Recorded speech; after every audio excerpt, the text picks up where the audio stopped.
You're listening to The Bible Guys, a podcast where a couple of friends talk about the Bible in fun and practical ways. Okay, well, here's Chris. And I'm Jeff. No. That's not how that's supposed to go. Okay. I was pointing at you saying, here's Chris, and then I was going to say, and I'm Jeff. Okay, well, there's Jeff. Yes, and there's Chris, and we're the Bible Guys. Yeah, there you that's go. right. Ooh, Man, we fumbled that one. It's not that complicated. Yeah, it was. It's just two names that we've had our whole lives. Yeah, that's right. We should know who we are. Last I knew. My bad. Okay, well, no worries. So today we have a very exciting segment. Yes, we do. Yes, this is one of your. It's in your sweet spot. So what does that mean? Oh, it's got to be movies or some sort of song lyrics. Yeah, it's movies. Okay. So this is a movie quote race. I'm going to read off movie quotes, and we're going to see how fast Chris can guess what movie it's from. And I'm racing against the listeners. And you're racing against the listeners. Okay. That's all right. correct. So I'm going to close my eyes because I get distracted when I look at you. But if I just hear the movie quote, I'm just going to process the information. That's right. Here we go. He's praying right now. This is how Chris has Here we his go. devotions. Here we go. His I'm movies. doing jumping jacks. Here we Ready? go. You ready? Yes. You need a stretch? No, I'm good. Okay, here we go. Here we go. You sit on a throne of lies. Elf. That was so easy. That was I know, I told it's you. like the best quote ever. Yep. You sit on a throne of lies. That's so great. Okay. And what was the other one? You smell like beef and cheese. You smell like beef and cheese. You're not the real Santa. Okay. Hey, what song did I sing for you on your birthday? Yeah. Okay. Oh, happy birthday, of course. We're going to reach back a little bit. Okay. Looks like I picked the wrong week to quit sniffing glue.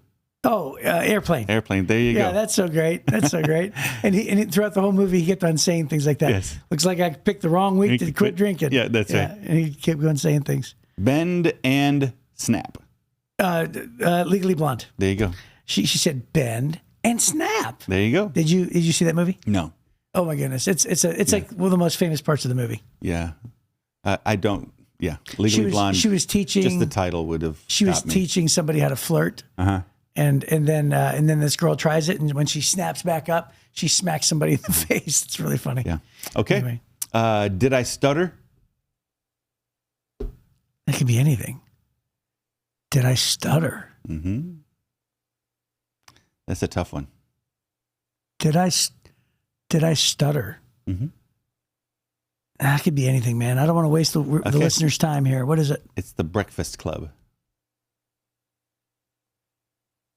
I'm 99% positive that it's actually Do I Stutter? All right, we'll have to look it up. Yeah, I'm 99% positive. This is the scene where... So you would have gotten it if I'd said, do I stutter? I think so, because Did versus do? This is the scene... Past tense. Where he shows him the cigar burn on his forearm, Okay. Uh-huh. and he goes, "See this? This is about the size of a cigar. This is what you get when you spill paint in the old man's garage." And he goes, "Do I stutter?" All right, we'll have to look it up. Yeah, because it's past tense versus present tense. That's what threw you off. The stutter part. Well, "Do was I not stutter" is a famous quote. You hear it, it triggers the whole speech in your mind. Okay. If you're a fan. Okay. Wow. Okay. So you're just a finely tuned machine. That's it. That's tense matters. Okay. Anyways, I'm a loner, Dottie, a rebel. I'm a loner, Dottie. Yeah. As soon as I read that one, I knew that one. Really? Yep. Oh, I don't know this one. Yeah. Really? It's got to be an older movie. Dottie's an old name. Yeah. Pee-wee's Big Adventure.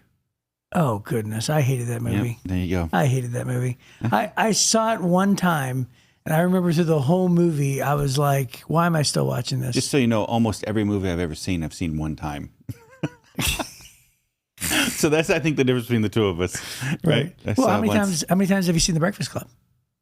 Never. I've never seen The Breakfast Club. Bro, you just told me everything I need to know about you. Mm-hmm. Not everything. Dude, you're my age. Yeah. Uh-huh. Why in the world have you not watched the greatest movie of our generation? Because I didn't have a TV and wasn't allowed to go to movies. Right, but then remember Captain America even had the list. Yeah. Remember sure. he came out and he went back and watched all the movies? Yeah, he said, I'll add it to the list. Okay. Yeah, sorry. Here we go. One last one. Dude, you're going to have to watch Breakfast Club. I'm in a glass case of emotion. Oh, Anchorman. Of course.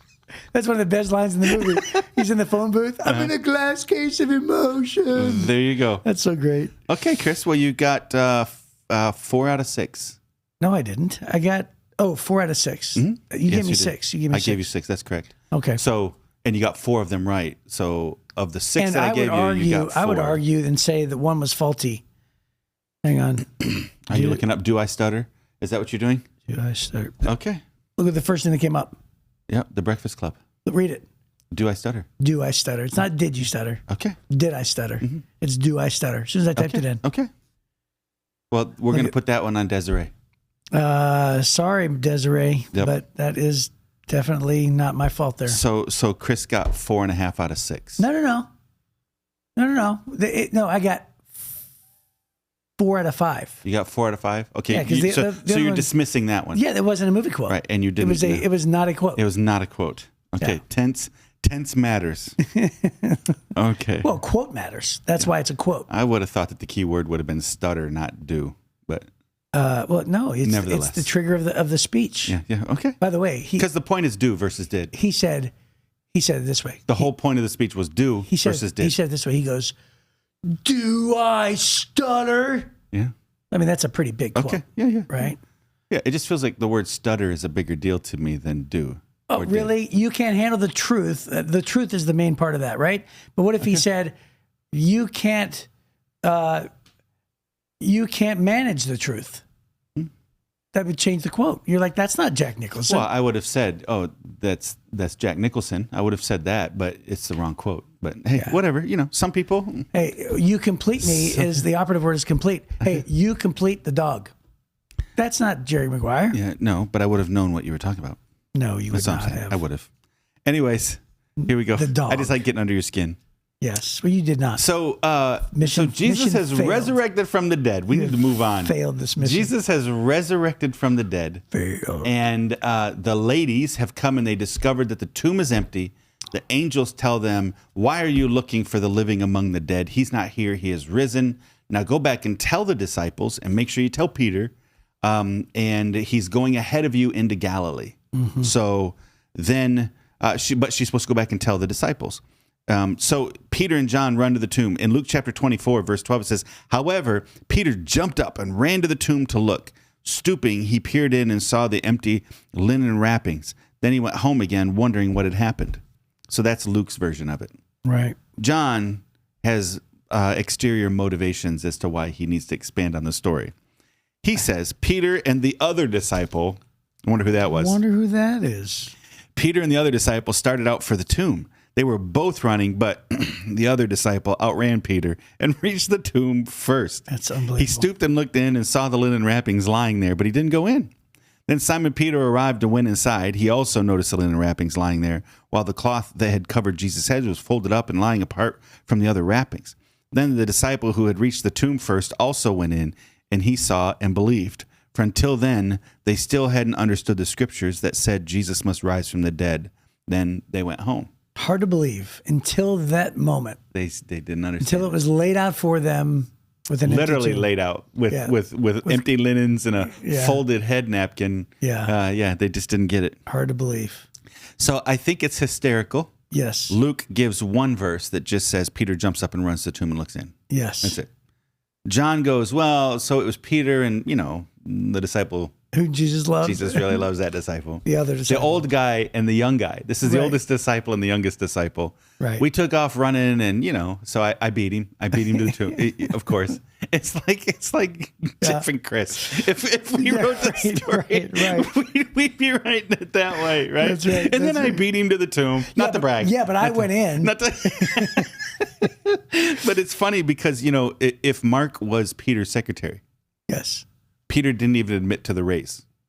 Right. He didn't even admit that it happened. Well, Mark doesn't even record it. I know. That's what I'm saying. Yeah. So if Mark's writing Peter's story, right, Peter just kind of glossed over that part of it. Hey, Jesus wanted to make sure I met him in Galilee. Right. That's so it. he included that in Mark, but then doesn't so admit that he funny. lost a foot race. It's hysterical. It's one of the things I love about humanity just in general. Mm-hmm. Good friends.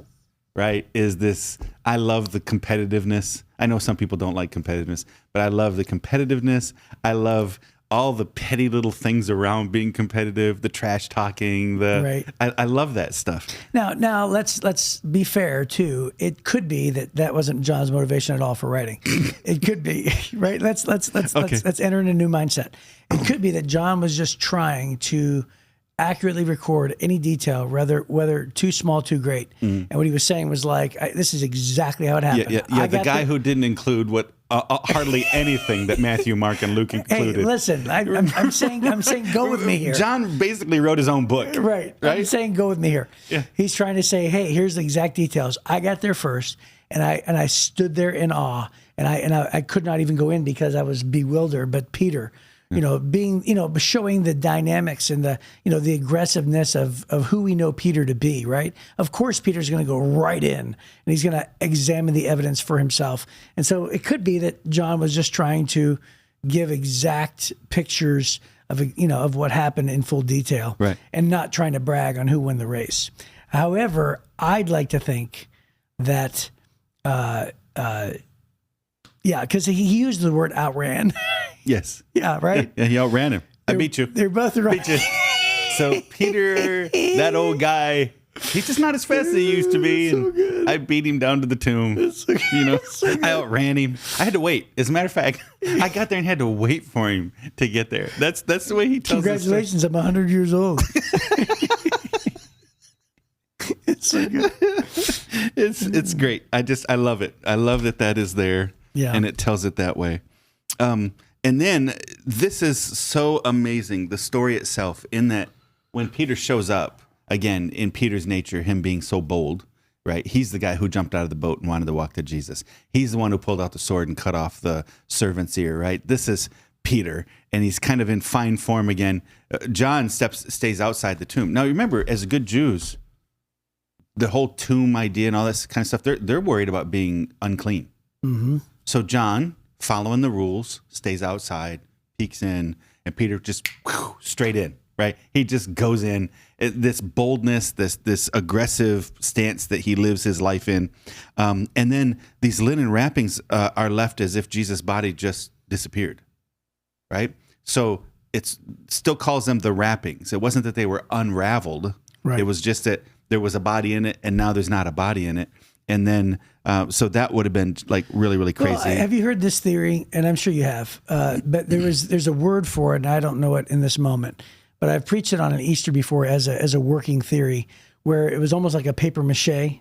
Where have you heard this? Where kings were mummified in a way to where there was like a salve or something that was going over the wrappings, and it would have been like a hardened shell. And so if the wrappings are still there intact, it would have meant that Jesus would have phased through it, and it might have been like the cocoon, right, like a cocoon shaped. Yeah. Right? Now, of course, there's no real evidence of really knowing that, but because of tradition of how kings were wrapped, and because he was brought, with so many kingly, all the spices would have been fit for a king, right? That's the way that they buried him. Yeah, so they mixed that, what did we talk about, aloes and myrrh, Yes. With oil, and it would have made a thing, and it was for the purpose of the smell, but it was also, that was part of the thing.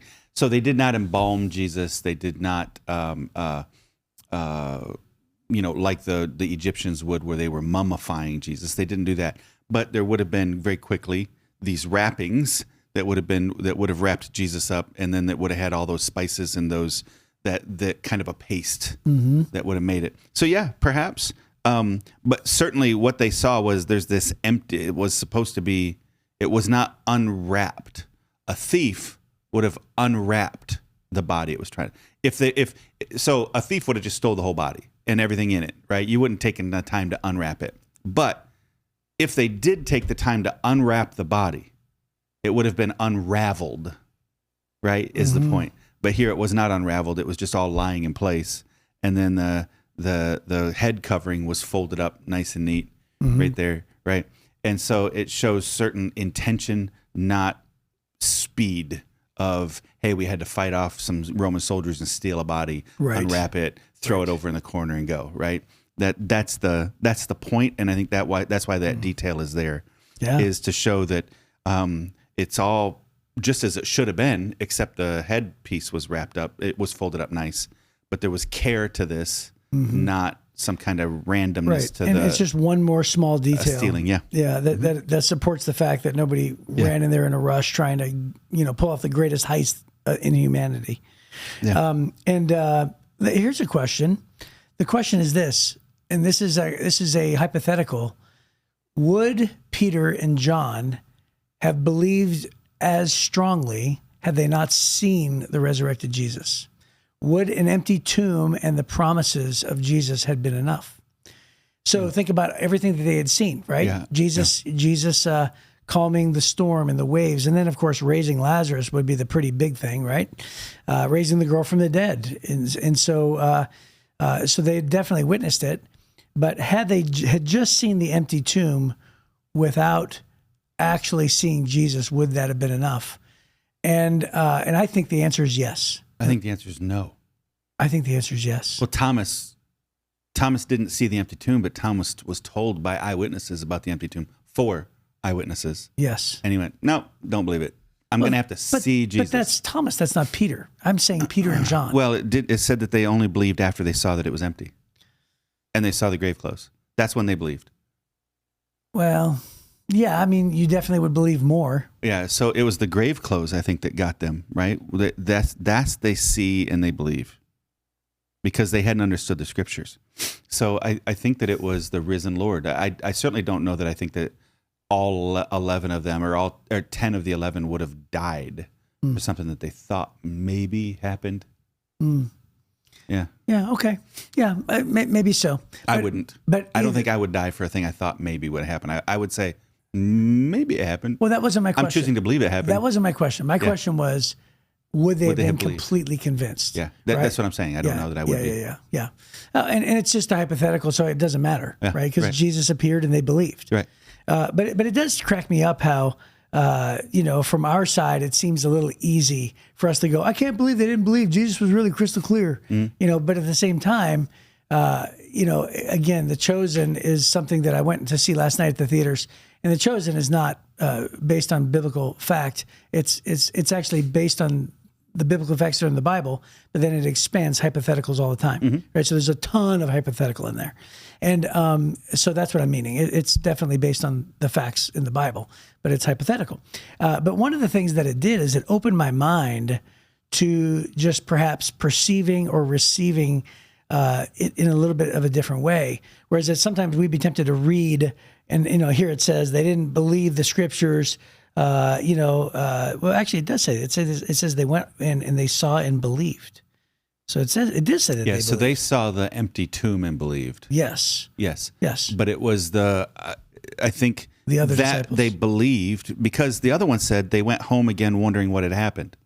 Yeah. After seeing the empty tomb and the linen wrappings. Well, anyway, here's my point about The Chosen: is that in The Chosen, Jesus is talking about his death, and he says something about the temple and things, and they're like, "What did he mean by that?" He often says things that you don't really know if he's being literal or not, Right. And they're saying these things among themselves, and it just opened my mind to go, you know what? That's correct.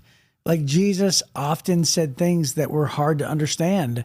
And there's a part of me that goes, oh, I think I could relate to the fact that, maybe they left some room in their mind to say, I don't think he was meaning literal when he said the Son of Man must, die and rise again. They're like, what's that symbolic for? It just really opened my mind to the fact that, give the disciples a little bit of grace here. Sure. Oh yeah, sure.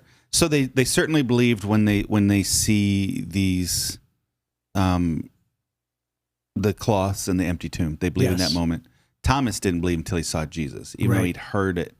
So it's I think that's a great question to ask. I'm not sure. But again, it doesn't matter. Yeah. Because it didn't happen. But hey, one thing is for sure for us, we didn't see the empty tomb and the resurrected Jesus. Right. We only have the testimony. We only have the testimony. However, we have to consider the fact that Jesus makes himself real in our lives. So one of the things that I always like to say is like, hey, if you're a skeptic and you want to explain away the the inconsistencies in the Bible, right? You want to explain away how the Bible isn't real or it's written by man, or maybe you're trying to disprove the resurrection or there's not enough evidence for you personally. And you could try to do that all day long, right? You can just try to explain away everything. But the one thing you can never explain away are the billions of people who have experienced Jesus firsthand. The billions of people whose lives have miraculously been changed by the same power of God with the same testimony, right, meeting the same Jesus, who have stories that defy comprehension and defy the odds. And so by the way, of every single culture, not just one culture, every continent, every person, right, from everywhere. Right. And so it's like, how can you explain that away from every generation? Right. And the bottom line is you can't deny that. And so even though that we don't necessarily, we didn't have the privilege of seeing, the resurrected Jesus and, touching his hands and his feet as Thomas is going to do in just a few moments in the next couple episodes.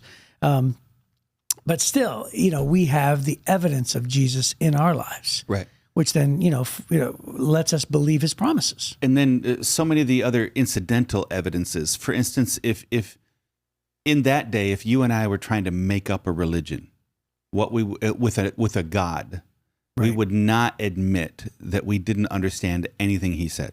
Right. Up to the point that they come in and they're shocked the body's gone. Right. What? What do you mean? What? Right? All the first 4 followers of Jesus are shocked the body's gone. Yes. Whereas James and John, or John and Peter, if they were trying to start a fake religion, they would have been, and we knew all along. Yeah. Right? Yeah. So just the little incidental thing of them being shocked is another indicator that this is a legitimate a record of what they were experiencing in the moment. Mm-hmm. Because you would never confess that you didn't know or didn't understand the leader, right? And think about this too. God allowed it to happen that way and be recorded this way for us to encourage us that, sometimes we doubt, and it's okay, because Absolutely. Even Peter doubted. That's right. Even John didn't understand. Mm-hmm. So we can't be too hard on ourselves, because as much has changed over 2,000 years, so much has stayed the same, which is our human nature, our skepticism, our inability to believe and walk by faith. And so when God says walk by faith, he's asking us truly to, put our faith and trust in the unseen. Right? So Hebrews says, faith is the evidence of things unseen. That's right. Right? The substance of things hoped for and the evidence of things unseen. Right. Which is great. Well, I think that's a good place to end. So good. So we will continue on with the fantastic story next time on The Bible Guys.